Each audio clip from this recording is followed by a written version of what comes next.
I would not be standing here were it not for the education I received. And I know many of us will say the same thing. And I believe a child going without an education is tantamount to a crime. So I decided I was going to start prosecuting parents for truancy. Now, I don't know how much y'all know about this was a little controversial in San Francisco. And I believe a child going without an education is tantamount to a crime. So I decided I was going to start prosecuting parents for truancy. Well, this was a little controversial in San Francisco. And frankly, my staff went bananas. They were very concerned because we didn't know at the time whether I was going to have an opponent in my re-election race. But I said, look, I'm done. This is a serious issue, and I've got a little political capital, and I'm going to spend some of it. And this is what we did. We recognized that in that initiative, as a prosecutor and law enforcement, I have a huge stick. I am very proud of the work that I did, and I, as a prosecutor, I'm a daughter of parents who met when they were active in the civil rights movement. I was born into a life and a community where I was acutely aware of the injustices in the criminal justice system, but also acutely aware that all people want public safety, and I'm never going to buy the myth that certain people don't.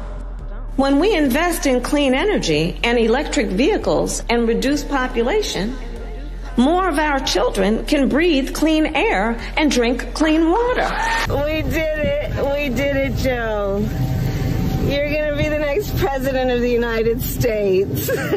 We have put together, I think, the most extensive and inclusive voter fraud organization in the history of American politics.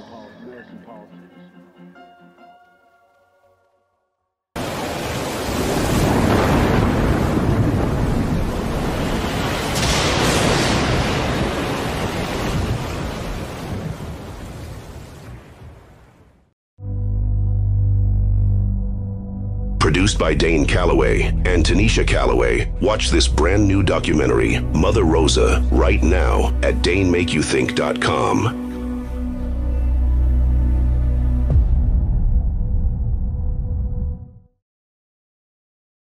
Plus, it has its own investment fund, In-Q-Tel, which has invested, made, I think, 2,000 investments in Silicon Valley. Oh, it has ownership of a lot of these tech companies that, and a lot of the CEOs of those tech companies have signed state secrecy agreements with the CIA, which if they even reveal that they have signed that, they can go to jail for 20 years and have their assets removed, etc. So the influence that the agency has, the capacity to influence events at every level in our country is really frightening. And then for most of its life, the CIA was banned from propagandizing Americans. But we learned that they were doing it anyway. So in 1973, during the Church Committee hearings, we learned that the CIA had a program called Operation Mockingbird,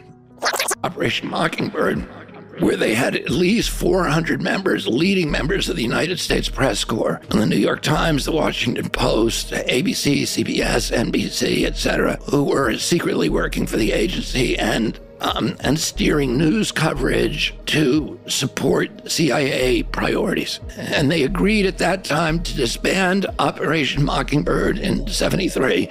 But there's indications they didn't do that. And the CIA today is the biggest funder of journalism around the world. The biggest funder is through USAID. The United States funds journalism in almost every country in the world. It owns newspapers. It has journalists on it, thousands and thousands of journalists on its payroll. They're not supposed to be doing that in the United States, but, in 2016, President Obama changed the law to make it legal now for the CIA to propagandize Americans. Well, it made almost no headlines, and yet a major piece of legislation was quietly signed into law a little over a week ago. President Obama signed a bill that allows the U.S. government to combat foreign propaganda by creating its own. Let's take a look and give it a reality check. Well, a little over a week ago, President Obama quietly signed into law the 2017 National Defense Authorization Act. That act is a military funding act, and in this case, it authorized $611 billion for military spending in 2017. No big deal, right? But so often there are additional laws and spending bills tucked into the NDAA, and this year was no exception. This time, it was something called the Countering Foreign Propaganda and Disinformation Act of 2016. Oh yes, this bill, which was on the Senate side, sponsored by Ohio Senator Rob Portman, is designed to combat what is called foreign propaganda from organizations such as RT, China's CCTV, or Iran's Press TV. Here's why Portman says the bill is necessary. Quote, surprisingly, there is currently no single U.S. governmental agency or department charged with the national level deployment, integration, and synchronization of whole government strategies to counter foreign propaganda and disinformation. Well, there is now. That bipartisan bill will establish an interagency center housed at the State Department to coordinate and synchronize counter-propaganda efforts throughout the U.S. government. The bill also creates a grant program for NGOs, for think tanks, civil society, and other experts outside government who are, quote, engaged in counter-propaganda related work. Now, let's be clear. This is being sold as countering propaganda, but how do you do that?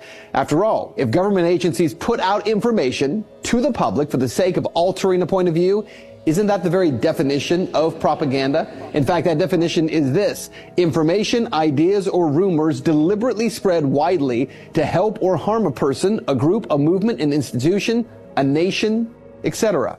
So this law essentially funds U.S. propaganda. But isn't that illegal? It was.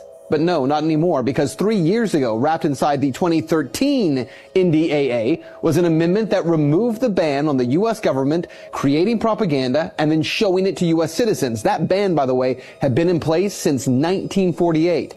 The 2013 amendment struck down a ban on domestic dissemination of propaganda material produced by the State Department and the Independent Broadcasting Board of Governors. It neutralized the Smith-Mundt Act of 1948 and the Foreign Relations Authorization Act in 1987 that had been passed to protect U.S. audiences from our own government's misinformation campaigns. And in 2013, when that bill was passed, most media said, oh, don't worry, the U.S. government will never actually create propaganda. Well, now they've created a mechanism to fund it. So what you need to know is that politicians claiming we need to fund U.S. government propaganda to protect the public from the Russians and from the Chinese. But there's a reason it was illegal for over 60 years for our government to propagandize the public, to protect the public from our own government. Reality check. Right now, 2 out of every 3 Americans in the latest polls say they have little to no trust in mainstream American media, because 2/3 of Americans already believe that they're not getting the truth. That number will likely only get worse with the legalized American government propaganda. So what is the solution here? Well, how about media just tells the truth? Just reports facts, does not act as an arm for political parties or for government institutions. If we want to combat propaganda, both foreign and domestic, then shouldn't we just inform the public rather than trying to control their views? With all of this drama surrounding who will be the next president of the United States in November 2024, many people have ruled that former 45th President Donald Trump will garner the majority of the votes of selected people to reign as president again. Republican Donald Trump was formerly up against the current 46th president, Democrat Joe Biden, in the race to become the next president this year. However, Joe Biden stepped down and nominated his current Vice President, Kamala Harris, to represent the Democrats as their next presidential candidate. Here's the issue with that. Whenever there's a race and something occurs that forcefully stops the race from continuing, isn't the race required to restart once the issue is resolved? Leave your answers in the comments section below, and then tell me why you believe the race has restarted or has not restarted since an error or issue forced it to stop or pause with the opposing party.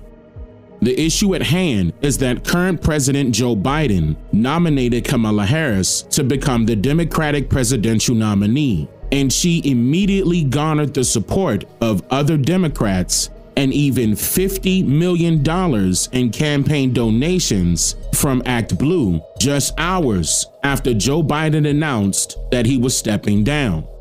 Millions of people have forgotten that this presidential race is different from, say, NASCAR, for example. In NASCAR, if a driver has to be replaced during a race due to an emergency, another driver from the same team can easily step in. However, before a presidential race occurs, each party has a chance to conduct its own race to see which running candidate should be selected as that party's presidential nominee. This process involves a specific voting system that enables predetermined representatives from each state in places like Guam, Hawaii, the Virgin Islands, and Washington, D.C. to choose the candidate they prefer to run for the Democrat Party's presidential nomination. These representatives are referred to as delegates.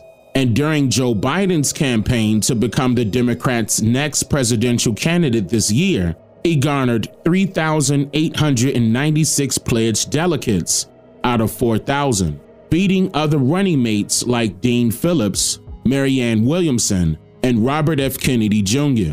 before he dropped out of the Democratic presidential bid in October of 2023. It is important to note that since Joe Biden dropped out of the race, his earned 3,896 delegates do not automatically transfer to the next candidate he endorses to represent the Democrat Party as a presidential candidate. So he did not nominate Kamala Harris because he does not have that type of control over the Democrat Party. He simply endorsed her.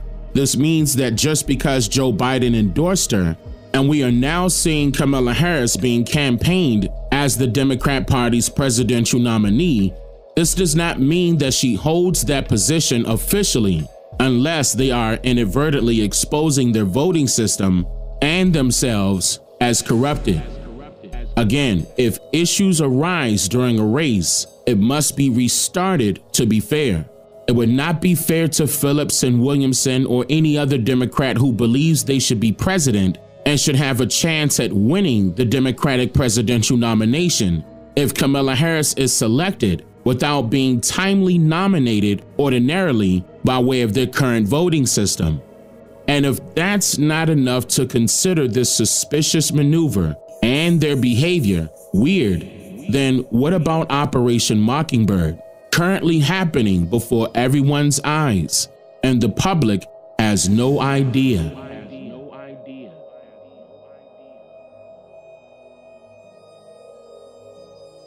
Some of what he and his running mate are saying, well, it's just plain weird. These guys are just weird. That's who they are. As weird and creepy as J.D. Vance. Super weird idea from J.D. Vance. Yeah, it's not. I mean, it's quite weird. They're just plain weird. Just plain weird. Just plain weird. That stuff is weird. They come across weird, and then they start being weird. Yeah, they're weird. Being a really weird. He's such a weirdo. Donald Trump and his weirdo running mate, they're weird. Deeply and profoundly weird. They are weird. These Republicans just being weird, it's just weird. It's really weird. Republican weirdness goes even deeper. He said a lot of things that are weird, a weird style that he brings, weird policies. Let's start with the weird thing, because it is a thing. Just plain weird. What was weird was talking about Diet Mountain Dew. Who drinks Diet Mountain Dew? You ever seen the guy laugh? That seems very weird to me that an adult can go through 6.5 years of being in the public eye. If he has laughed, it's at someone, not with someone. That is weird behavior. Weird and cultish. These are weird people on the other side. He kind of doubled down on his weird ideas. I think weird is probably generous. Simply weird. These guys are just plain weird. Vance as weird? You know, as the campaign said, weird. It really is just plain weird. J.D. Vance, plain weird. No, I mean, I don't know if you could read it. Weird. It is kind of weird. We're not afraid of weird people. The other side, they're just weird. Why are you being so weird? Vance has done something more extreme, more weird. No matter what kind of weird stuff they keep saying. Trump and Vance are just weird, in addition to being dangerous to democracy. That's the weird part that's the most engaging. Whom he addressed as my beautiful Christians, which was super weird. Weird tech bro, J.D. Vance. He's a weird guy. J.D. Vance, uneasy and sort of weird. Frankly, for lack of a better word, that he's weird. Sarcastic remarks that aren't even funny, and he kind of shows that he can't really deliver a one-liner. So, Sam, weird is the word here in terms of initial impressions from Vance to the American public. Both sides have to participate in the same race to make it seem like they're on separate teams, when in reality, it's a one-sided operation. She has some bad moments. Her moments are almost as bad as his. I think his are worse, actually. Yeah. But she seems pretty senile, too. She speaks in rhyme. It's weird. It's weird. But she has bad moments. And in rhyme? What do you... Well, the way she talks, the bus will go here, and then the bus will go there, because that's what buses do. And it's weird. The whole thing is weird. This is not a president of the United States future. And our leaders are low-life scum that screw little so the can screw America. That's what's happening in this country. I just said it. That's what's going on in this country. And our is corrupt. The Supreme Court is corrupt. The Justice Department is corrupt. The news media is corrupt. The whole country is corrupt. Because we've walked away from Almighty God and we've allowed Kabbalah practicing to defile the nation. Put that video out. Go ahead and clip this video and send it out. I dare you.